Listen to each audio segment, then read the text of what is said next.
Marriage is supposed to be sacred. Two become one flesh, the church says. But what happens when the body shares a bed and the soul sleeps alone?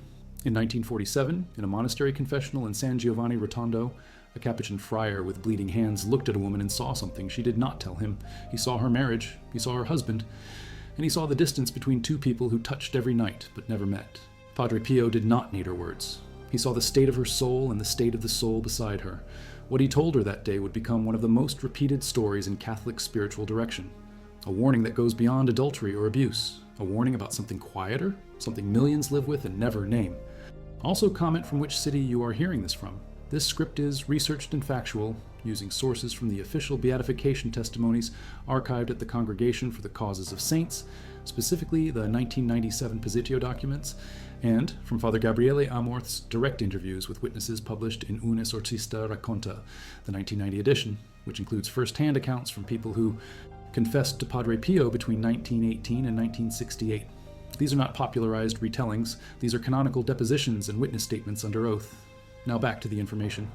Born May 25th, 1887 in Pietrelcina, ordained August 10th, 1910, sent here because his lungs are weak and the air is clean.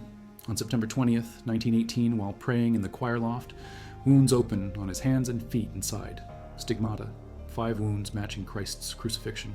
They bleed through bandages. They smell like flowers. Doctors examine him. Professor Romanelli from Barletta inspects the wounds in 1919. Dr. Festa does the same in 1920. No infection, no explanation. The wounds stay open for 50 years, until his death on September 23, 1968. 50 years of bleeding. He speaks Italian and a little French. Most penitents speak Italian dialects, but something happens that witnesses document again and again. He tells people sins they did not confess. He describes events they did not mention. He calls them by name when they have never met.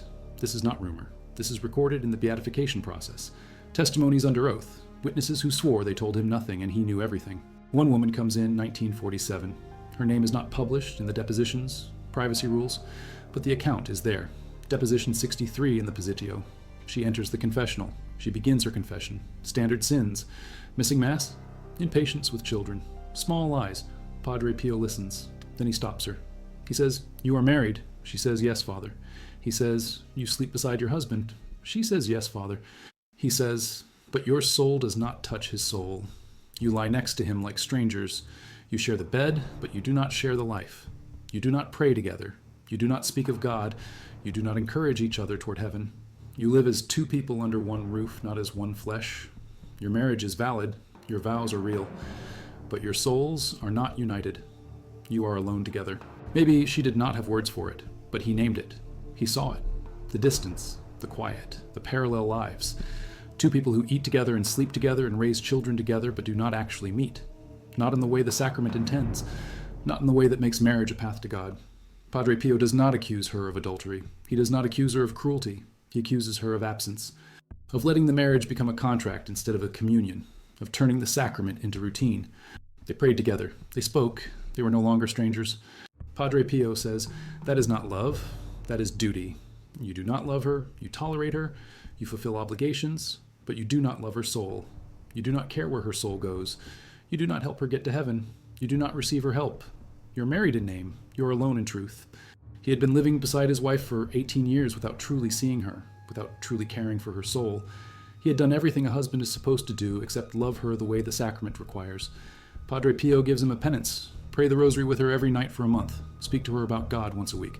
Ask her about her struggles. Listen. The man does it. The testimony says the marriage changed. Not because problems disappeared, but because they finally started living the marriage as a sacrament instead of a legal arrangement. But the bond can exist and still be dormant. The marriage can be valid and still be dead. The souls can be tied and still never communicate. Padre Pio sees this disconnect. He sees the bond that should be alive and finds it cold. He sees two people who are sacramentally one but experientially two, and he names it. Published interviews with Father Amorth, who knew Padre Pio personally, and interviewed dozens of his spiritual children. Letters archived at the Casa Sollievo della Sofferenza, the hospital Padre Pio founded in 1956. Witness statements collected during the beatification investigation that began in 1969, 1 year after his death. These are not anecdotes. These are canonical documents, sworn testimony.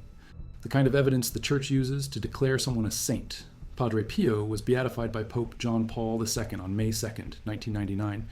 Canonized on June 16, 2002. The same process that verified his miracles verified these spiritual insights. She says, "We have been married 12 years. He says he knows your habits. He does not know your heart. You do not let him. You speak about groceries and children and bills. You do not speak about fear or hope or God. You protect yourself. You keep him out. You think you are being strong. You are being alone." Padre Pio says, "You resent her because she is not the woman you imagined when you married her. She has gained weight. She is tired. She does not excite you. You do your duty, but you withdraw your heart. You punish her with silence. You sleep beside her and dream of someone else. Not another woman. Just someone else. Anyone else. You have abandoned her while staying in the house." He had barely admitted it to himself, but Padre Pio saw it, saw the resentment, saw the withdrawal, saw the quiet cruelty of staying married while refusing to be present. Padre Pio tells him, "You made a vow, not to a fantasy, to a person, a real person who ages and struggles and needs your love more now than she did on the wedding day. Love her, or you will lose your soul trying to keep your comfort." If you value documented spiritual history that confronts the uncomfortable realities of the sacramental life, subscribe. It is the best way to support our work. Also comment from which city you are hearing this from. Now back to the information. 50. From people who did not know each other, from different years, different regions, different social classes. Second, the specificity. These are not vague statements like, "You're not living well." These are precise descriptions of specific situations that the penitent had not disclosed. Third, the consistency. The same gift appears across 5 decades, from 1918 to 1968. Hundreds of witnesses, thousands of confessions. The pattern holds. A wife who started praying with her husband, a man who reconciled with his family, changes that external witnesses observed. 25. Both confirmed the wounds were real, showed no signs of infection, and had no medical explanation. This establishes that something genuinely unusual was happening with Padre Pio. Not proof of the spiritual insights, but proof that dismissing him as a fraud or a charlatan does not fit the evidence. A loss of care for the things that matter. A drifting into routine and away from purpose. In marriage, Luxidia looks like two people who fulfill obligations but stop trying to help each other reach heaven. They cook meals, they manage money, they raise children, but they do not pray. They do not speak about God. They do not encourage each other in virtue. They do not correct each other in love. They do not serve each other's sanctification. The marriage becomes maintenance. The sacrament becomes sociology, ordered toward the good of the spouses and the procreation and education of offspring. But paragraph 1661 specifies that the sacrament gives spouses the grace to love each other with the love with which Christ has loved his church. The grace enables them to help one another attain holiness in their married life and in welcoming and educating their children. This means that a marriage which does not help both spouses grow in holiness is failing at its primary purpose. Not failing in the legal sense. The marriage is still valid, the bond is still real, but failing in the teleological sense. It is not doing what it is supposed to do. Padre Pio sees this failure. He sees the gap between the valid sacrament and the lived reality, and he confronts it. Padre Pio does not lecture. He does not give long spiritual conferences. He names the problem in 1 or 2 sentences.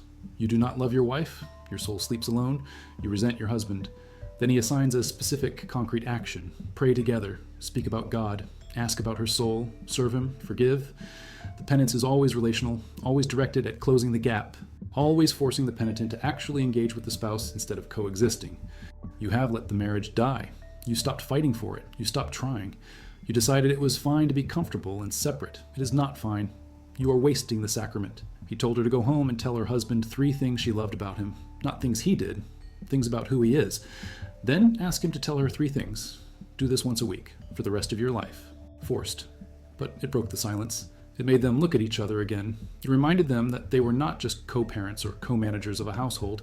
They were spouses. 2 people who had promised to help each other reach God. The awkwardness faded. The practice stayed. Years later, she wrote a letter to the monastery. She said Padre Pio saved her marriage by making her realize it was dying. A man confesses. He is frustrated with his wife. She is sick often, needs help. He does it all, but he is exhausted and angry. Padre Pio listens. Then he says, "You think you are serving her. You are punishing her. You do it with a sigh. You do it with impatience. You make her feel like a burden. You are right that she needs help. You are wrong to give it with resentment. If you cannot give it with love, you are not serving. You are torturing." The man argues. He says, "I do everything. I work. I care for her. I do not complain out loud." Padre Pio says she hears the complaint. It is in your face, in your hands, in the way you set the tray down. You do not need to speak it. She knows. And it is killing her. Stop serving her as a duty. Start serving her as Christ served the church, with tenderness, with joy, even when it is hard, especially when it is hard. He comes back a month later. He says he tried. He says it is the hardest thing he has ever done. Not the physical work, the heart work, giving care without resentment, serving without keeping score, loving when he does not feel love. Padre Pio says, good. Now you are doing the sacrament. Now you are becoming a saint. He does not worry about hurting feelings. He worries about saving souls. And he sees marriage as a primary battlefield, a place where souls are either sanctified or ruined, where two people either help each other to heaven or drag each other to mediocrity. There is no neutral. There is no maintenance mode. The marriage is either alive or dying. St. John Chrysostom, 4th century Bishop of Constantinople, preached a series of homilies on marriage. Homily 20 on Ephesians chapter 5. He says, if you see your wife committing sin, do not merely falter, but correct her. If you see her adorning herself immodestly, do not simply criticize, but instruct her. If you see her neglecting prayer, do not ignore it, but encourage her. You are not her judge. You are her partner in salvation. Your job is to help her reach heaven. If you do not do this, you fail as a husband, no matter how well you provide. A marriage that does not do this is a marriage that has forgotten its purpose. It is like two travelers who walk the same road but never speak, never help, never even acknowledge that they are going to the same place. Who thought that raising children and paying bills and showing up was the whole job? He tells them it is not. The whole job is sanctification, mutual sanctification. Two souls helping each other become what God made them to be. Everything else is secondary. He in the morning, she in the evening, never together. Padre Pio told them to pray together. They did. It changed everything. Not because the rosary is magic, but because praying together forces you to be present with each other. It forces you to align your day around something bigger than logistics. Forces you to admit that you're not just managing a household. You're traveling together toward God. Another couple starts reading scripture together once a week. Just 10 minutes. They read a gospel passage. They talk about what it means. They talk about how to live it. Padre Pio told them to do this. They resisted. They said they were too busy. He said, you are too busy to save your soul? They did it. The testimony says it became the most important 10 minutes of their week because it forced them to talk about things that mattered. Not bills, not schedules, not complaints, but truth and hope and the struggle to be good.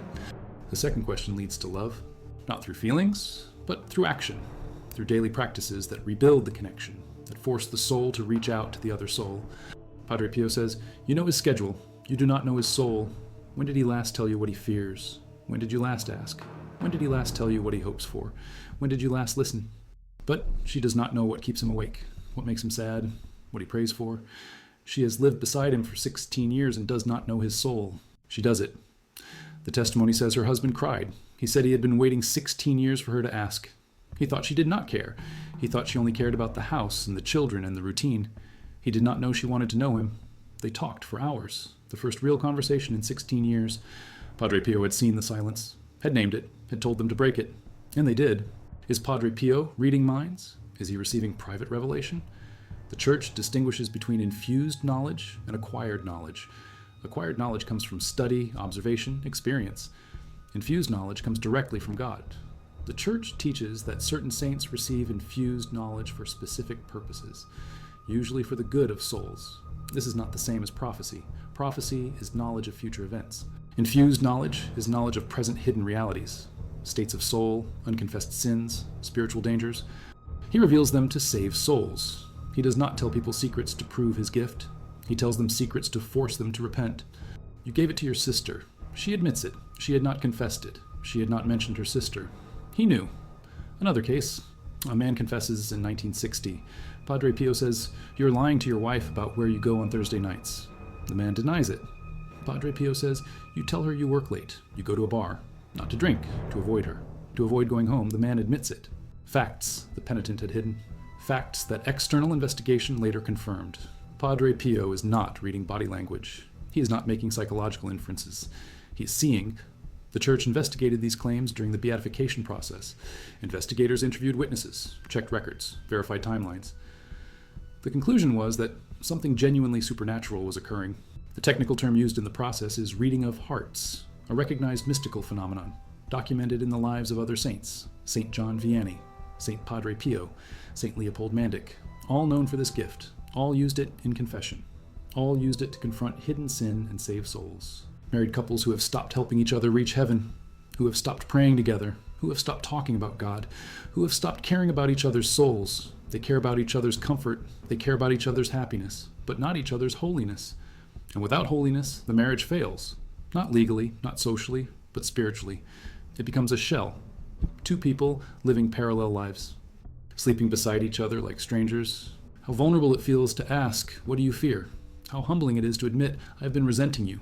How painful it is to serve when you do not feel like serving, toward becoming the people God made them to be. And when that purpose is clear, everything else falls into place. Not perfectly, not easily, but truly. They have raised children. They have served the church. Padre Pio listens. Then he says, "You have been married 41 years. You have been good spouses, but you have never been one. A partnership, but not a sacrament. Not in the full sense. You still have time. Do not waste it." Then the one who remains will know they did everything they could to help the other reach heaven. And that is the only thing that matters.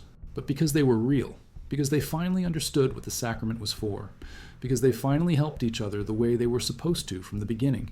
She said she would see her husband again. She was certain.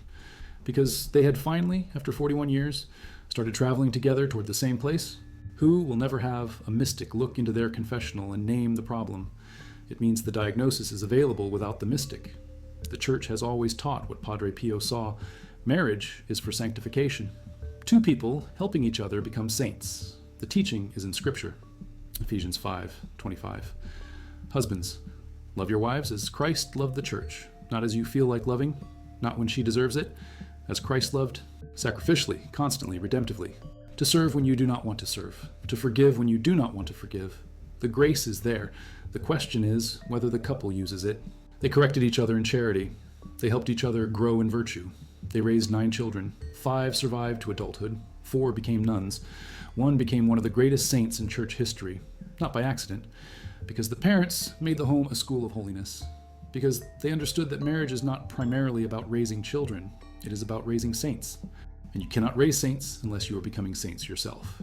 In virtue of the sacrament, spouses are given a true and proper supernatural vocation. They are called to be living signs of Christ's love for the Church. Their marriage is not just a legal contract. It is a vocation, a calling, a mission, to show the world what Christ's love looks like in daily life. They see it as a relationship, a partnership, a social arrangement. They focus on compatibility, on happiness, on fulfillment. All good things, but not the primary thing. The primary thing is sanctification. And when sanctification is not the focus, the marriage drifts. It becomes maintenance. It becomes cohabitation. 2 people sleeping beside each other like strangers. Talk about God. Ask about the soul. Serve without resentment. Forgive without keeping score. Love sacrificially. Help each other become saints. These are not suggestions. These are the requirements of the sacrament. These are what the grace is for. And when couples do these things, the marriage becomes what it is supposed to be. Not just a happy relationship. Not just a stable home, but a path to heaven. A school of love. A living icon of Christ and the Church. He was declared venerable in 1985. Beatified in 1999. Canonized in 2002. The process confirmed what the people already knew. Padre Pio was a saint, a man who saw souls, who read hearts, who used his gifts not for spectacle but for salvation. He saw souls drifting toward mediocrity or worse, and he intervened, bluntly, forcefully, without apology, because he cared more about truth than comfort, more about salvation than politeness. He told people what they needed to hear, not what they wanted to hear, and lives changed. She could dismiss the accusation. She could say, "He does not know my life." She could stay in the comfortable routine, or she could face the truth, face the distance, face the quiet death of her marriage, and fight to bring it back to life. It was hard, but it worked, because the problem was not complicated. The problem was absence, and the solution was presence. 2 souls finally meeting, finally communicating, finally helping each other reach the place the sacrament is supposed to take them. Because he saw where the path they were on led, and it did not lead to heaven. It led to a life of comfortable coexistence and a death of regret. 2 people who shared a bed and a name and a life, but never shared their souls, who reached the end and realized they had wasted the sacrament, wasted the grace, wasted the chance to help each other become what God made them to be. Padre Pio enforced this teaching. The question is whether married couples today will live it. Will they pray together or pray separately? Will they talk about God or just talk about logistics? Will they ask about the soul or just ask about the day? Will they serve each other sacrificially or just fulfill obligations? Will they help each other become saints or just help each other stay comfortable? The answers to these questions determine whether the marriage is alive or dying, whether the sacrament is being lived or wasted, whether 2 people are truly one or just sleeping beside each other like strangers. Padre Pio saw the truth. He named it. He told people to fix it. The same truth is available now. The same teaching is available now. The same grace is available now. The question is whether people will use it. In 2008, 40 years after Padre Pio's death, a team of researchers from the University of Bologna examined the monastery archives. They cataloged the letters and testimonies related to Padre Pio's ministry. One folder contained 63 letters from couples, all written years after their confessions, all describing how Padre Pio's intervention saved their marriages, not by solving their problems, but by showing them what their problems really were. Not conflict, not incompatibility, not stress, but absence, spiritual absence. Two people living together without helping each other toward God. The letter says, "We prayed the rosary together every night for 23 years. We never missed, even when we were angry, even when we did not want to. We prayed, and it saved us. Not because the rosary is magic, but because praying together forced us to stop being strangers, forced us to be present, forced us to remember why we married, to help each other reach heaven. We did that, and now we are old and tired and ready to go. And we know we did what we were supposed to do. We helped each other. We are not strangers. We are one." Become saints. That is marriage. Everything else is just cohabitation. It treats hundreds of thousands of patients every year. A legacy of service, a legacy of love, a legacy of seeing suffering and doing something about it. With the same force a lifeguard uses when someone is drowning. He did not ask permission. He did not soften the blow. He named the problem. He gave the solution. He expected obedience. And lives changed. She confessed routine sins. Padre Pio listened. Then he said, "I am dying." She started to protest. He waved her silent. He said, "I am dying, so listen carefully. Your marriage is valid. Your vows are real, but you're not living the sacrament. You're living beside your husband, not with him. Go home. Pray with him tonight. Ask him what he fears. Tell him what you fear. Ask him what he hopes for. Tell him what you hope for. Do this every week for the rest of your life. Help him reach heaven. Let him help you. That is the sacrament. That is your vocation. If you do not do this, you will waste your life. Go." 50 years of helping each other. She wrote the testimony in 2018. She said, "Padre Pio saved my marriage in 7 sentences. He told me the truth. He told me what to do. I did it. My husband died in 2016. We were married 59 years. We were not strangers. We were one. We helped each other reach God. That is what marriage is for. Padre Pio saw it. He told me. I listened. And it saved us both. That is the story. That is what Padre Pio saw. Two people sleeping beside each other like strangers. A valid sacrament. A dying marriage. A wasted grace. He saw it. He named it. He told people to fix it. Some did. Some did not. The ones who did found that the sacrament works. That the grace is real. That marriage can be what it is supposed to be. A path to heaven. A school of love. Two souls united in the journey toward God.